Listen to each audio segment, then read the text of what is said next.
It has been a violent day in the city of Mosul, where the battle to recapture the ISIS-controlled region is currently underway. Iraqi forces operating with air and ground support from American troops launched an offensive to drive militants out in a push to win back the ISIS stronghold. Joining me now via Skype from Erbil, Iraq, is Michael Georgi, special correspondent for Reuters. Michael, thank you so much for being with us. We appreciate it. I want to ask you about Kurdish forces. They broke through the front line today, as we're hearing, trying to retake that main road from ISIS. Was today successful from your vantage point for the pro-government forces?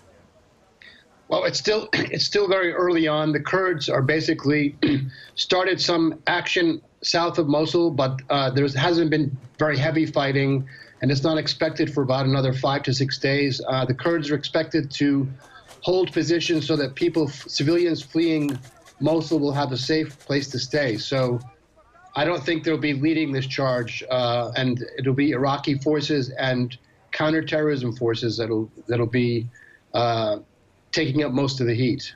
Can you talk a little bit about how the U.S. coalition is involved in this fight at this point? Yes, the coalition has been carrying out airstrikes for a while. That's why, well, across Iraq, ISIS has been weakened. And of course, it'll be vital support. But I think it's going to be weeks or months, and it's very unpredictable what will happen inside Mosul. You have a Sunni city. You have a federal police force that is sometimes infiltrated by Shiite militias.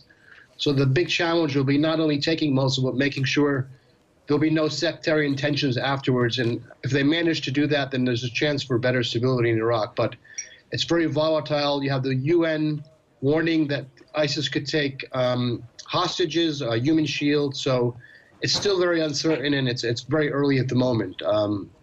Yeah, it's a very scary time. I know once things kind of settle down, the United Nations likes to get in there in humanitarian crisis mode. Do we know kind of what their plan is for getting inside the city? And if so, what level of concern they have for the people still living in Mosul at this point? Maybe how they're preparing, if you even can right now?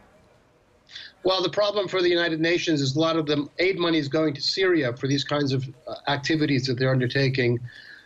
They have plans for about 22 sites. They've done 6 sites so far, which aren't complete.